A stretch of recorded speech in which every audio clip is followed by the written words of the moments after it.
खबर गाजीपुर से है, जहां प्राइवेट नर्सिंग के छात्र छात्राओं ने आज जिला प्रशासन को ज्ञापन सौंपकर कार्यवाही की मांग की। छात्र छात्राओं ने कॉलेज की आईएनसी से मान्यता न होने की शिकायत की है। छात्र छात्राओं का आरोप है कि कॉलेज की इंडियन नर्सिंग काउंसिल से 2022 के बाद मान्यता नहीं है और इसका नवीनीकरण नहीं कराया गया, लेकिन कॉलेज प्रशासन छात्र छात्राओं को गुमराह कर उनका भविष्य बर्बाद कर रहा है। बगैर मान्यता कॉलेज के कोर्स संचालन से छात्र छात्राओं में रोष व्याप्त है।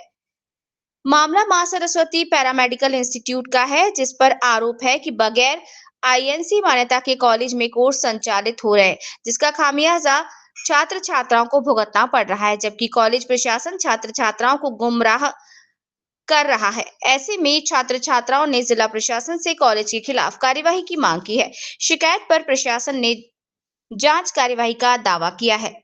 ये अभी ज्ञापन के माध्यम से कुछ बच्चों के द्वारा शिकायत की गई। ये बच्चे मां सरस्वती पैरामेडिकल इंस्टीट्यूट मर्दा गाजीपुर से संबंधित थे। लगभग 25 से 30 की संख्या में बच्चे रहे, जिनकी शिकायत ये थी कि ये जो भी प्रोग्राम चला रहे हैं ये एफिलिएटेड नहीं थे, आईएनसी का उनके पास सर्टिफिकेट नहीं, रेनुअल नहीं है। इसके संबंध में इन्होंने ज्ञापन दिया है। वैसे सर इन लोगों का कार्रवाई के लिए क्या किया जाएगा?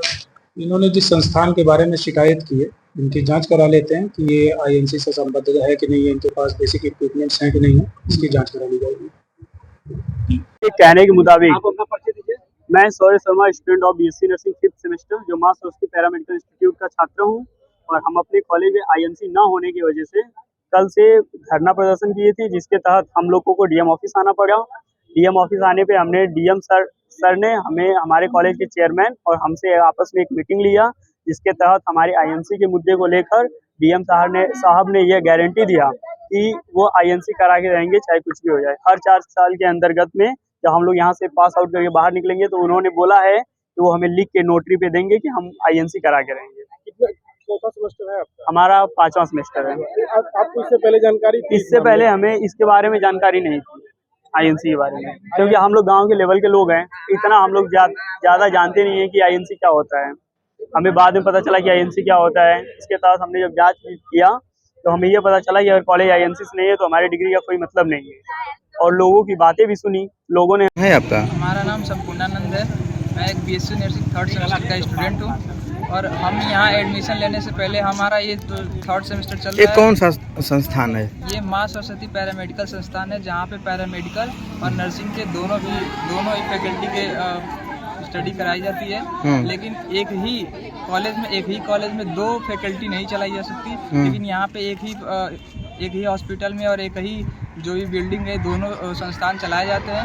और हमारी ये जो 3rd सेमेस्टर है, 1 साल पहले हमसे ये बोला गया था कि आपका जो कॉलेज है आईएनसी अप्रूव हो जाएगा। हमें ये बोला गया था कि आप वेट करिए 1 साल। हम लोग वेट किए 1 साल। वेट करने के बाद भी कोई इस बात का मतलब वो नहीं निकल रहा है कि हमारा जो आईएनसी से अप्रूव्ड होगा कॉलेज।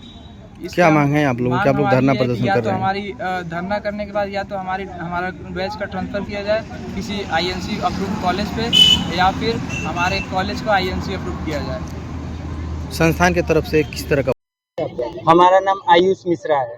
क्या समस्या आप लोग यहाँ पर? हमारी ये समस्या है कि हमें फेक कॉलेज में एडमिशन दिया गया है, जिस कॉलेज में 2 सब्जेक्ट चलता है, एक फार्मेसी डिपार्टमेंट और एक नर्सिंग डिपार्टमेंट। इस कॉलेज में नर्सिंग की प्रिंसिपल को कभी हम लोग देखे ही नहीं है, और नर्सिंग प्रिंसिपल जो यहाँ मौजूद रहती हैं वो अपने मुंह से एडमिट किया है उन्होंने कि हम यहाँ पे एक्टिंग करने के लिए बस रखे गए हैं, और नर्सिंग प्रिंसिपल कोई और है। और हम लोग कुछ भी बोलते हैं आईएनसी के लिए, हम लोगों को पहले एडमिशन के टाइम बोला गया था कि ये कॉलेज आईएनसी अप्रूव्ड है। कोई फेक हम लोग को लिस्ट दिखाई गई थी जिसमें इस कॉलेज का नाम था, पर जब हम लोग अवेयर हुए हैं तब हम लोगों को पता चला है कि ये कॉलेज में आईएनसी नहीं है। हमारे सीनियरों को पता था ये बात, वो लोग हमें अवेयर कराना चाहते थे, तो हमारे कॉलेज में बंटवारा कर दिया गया। हमें सीनियरों से मिलना बैन कर दिया गया, हमें रूम में लॉक कर दिया जाता था कि हम लोग सीनियरों से ना मिलने जाएं। हमें ये धमकी दी जाती थी कि तुम्हारा इंटरनल मार्क काट देंगे।